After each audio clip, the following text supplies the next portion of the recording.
discussed.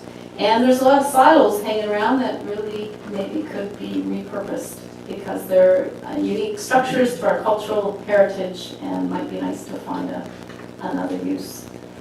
So we didn't get very far we did a workshop, and then I didn't tell you, my training is as a landscape architect, so I was able to draw up some scenarios on the interior of those silos, how we would build some wood structures to accommodate the nesting.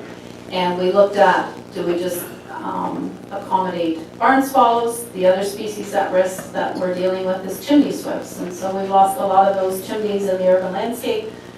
Could the silos provide that? So we did scenarios. I think we probably did about 4 different designs. Brought the experts in to tell me what to draw. I was just the drafts person. And so we have those scenarios now. And we have to decide amongst ourselves at the Conservation Authority which scenario we prefer, and then we need to secure funding for that.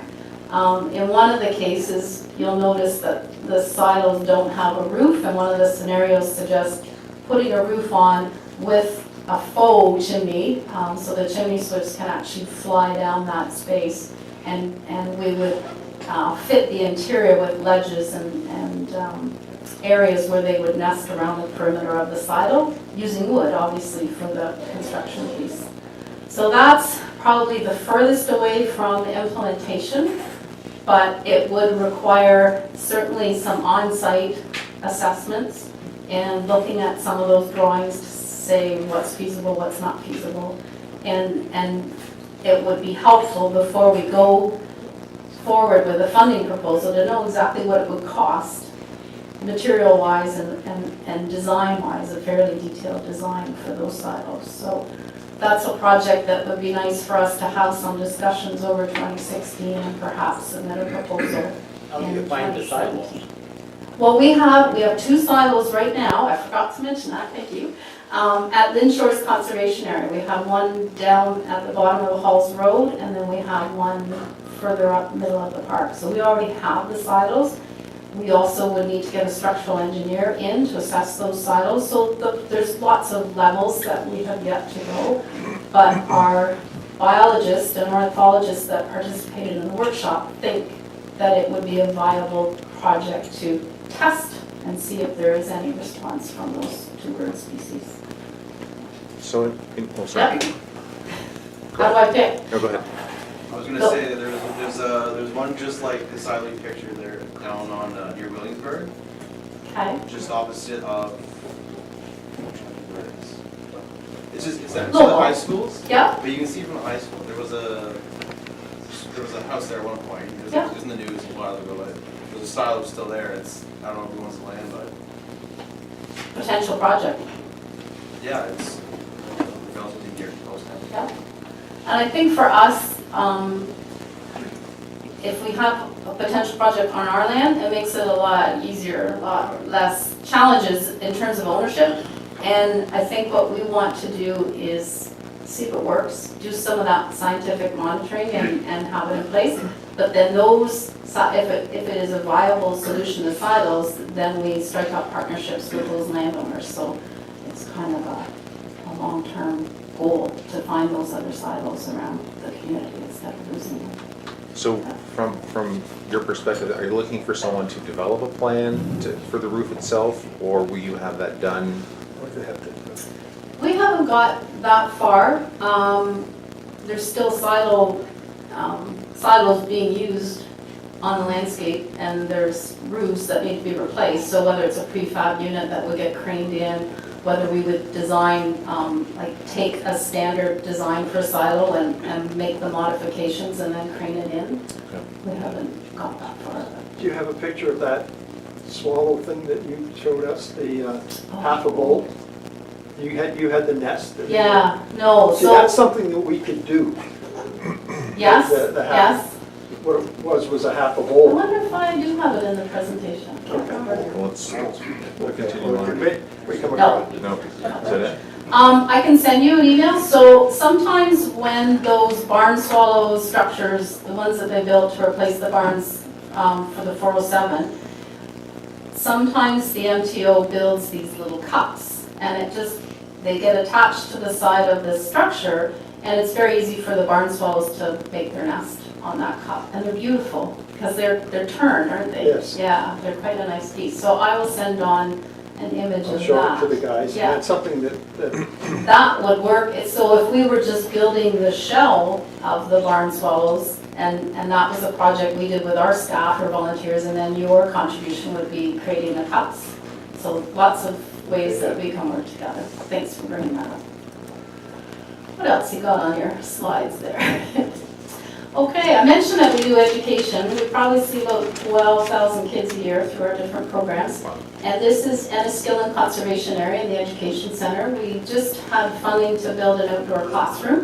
So we literally finished that as the snow was flying. But we have some challenges on the interior of the building that I wanted to share with you. So we'll go to the next slide. So we have 4 concrete walls. It's pretty echoey, concrete floors. And we would like to see this facility rented out for other uses when we're not using it. So we're Monday to Friday. It's pretty much available on weekends and evenings. And the challenge for us is putting all of our stuff away when we get those rentals. So one of the suggestions from staff, do you want to go to the next slide? We have a nice wood burning stove there, so we'll take your cutoffs and waste wood if you're looking to get rid of it. We may have a lot for you. But we're looking at some sort of picture rail so that we can put our framed posters and things up on the rail during programs, and then make it easy to take down for another rental. And the benefit for us of the rental is it generates an income so that we can reinvest it back in the facility and our programs. So we have a pond on site, we have trails, we have floating docks, we're totally accessible. It's just a wonderful place, and what we're finding is because we've made all these improvements, everybody's interested in booking it, and it's just a tremendous amount of work for staff to get it ready for those uses. How many of those would you be looking at? And again, those are just ideas. I think we figured there were 8 wall sections, so maybe 8 6-foot length. Where is this located? Enniskillen Conservation Area, Holt Road and Winchester. Trying to think, has anybody got a, Enniskillen General Store? the mayor's not here. The mayor of Enniskillen's not here. He's a member. Right down from the mayor. Okay. Mile and a half. Near the mayor's house, okay. Well, that's your question. So that's Enniskillen. That's a fairly straightforward project. Again, we provide the materials, but that would be a great partnership. And the other idea, I think Dawn's been busy, There's a sample. we host the Purple Woods Maple Syrup Festival every year. Pass those around. And it's a community-run initiative. We have community groups in the kitchen making pancakes. They take home the profits or take the profits back to their organizations. We use a lot of volunteers for our programs. So we look for sponsors, and we're looking for a unique way to recognize those sponsors. So inside we have, that's looking up to the top, and on the left there is our Heritage Hall. And the interior of that is where we have a full kitchen, and our Heritage Hall and washrooms. And we're looking to install still an idea, some sort of silhouette of a sugar maple tree where we can place these maple leaves on with our sponsor names prominently displayed to give them recognition. One of our ongoing partners, and we've been doing the Purple Woods Maple Syrup Festival for 40 years. We're coming up to our 41st this year. So, and we couldn't do it without our community sponsors, so they're recognized. Yes? What's it called, Purple Woods? Question. I was wondering. I know. So typically in Ontario, a sugar maple bush is a climax forest. It's what every forest wants to be when it grows up. And the mix is sugar maple and beech trees. And if you're operating a sugar bush, you want more sugar maple trees because you get more syrup. So you take out beech trees. Or in our case, the beech trees are taken out themselves because there's a fungus that gets into them. So the beech trees, and if anybody knows what a beech tree looks like on the outside before it comes into the woodworking shop, it has a very smooth gray bark, almost looks like elephant legs. And when the sun would come up, and this story goes back before we owned the property, when the original farmstead, the sun would come up in the morning and those beech trees would glow purple. So it was always referred to as that purple woods, and so when we purchased the property in the mid-70s, we took that history alongside with the property, and that was the name. So it's a great question, that we always get asked that. Yep. What do you do with the beech trees? What do we do? What do you do with it? What do you do with the wood? I'll take it. Those off. I know what you do. Yep, You use the wood to fire up to make the syrup. we do. We have, we tap 1,000 trees, and we have traditional evaporator system where we burn firewood. It's great because we do a lot of hazard tree removal, we do a lot of forestry thinning.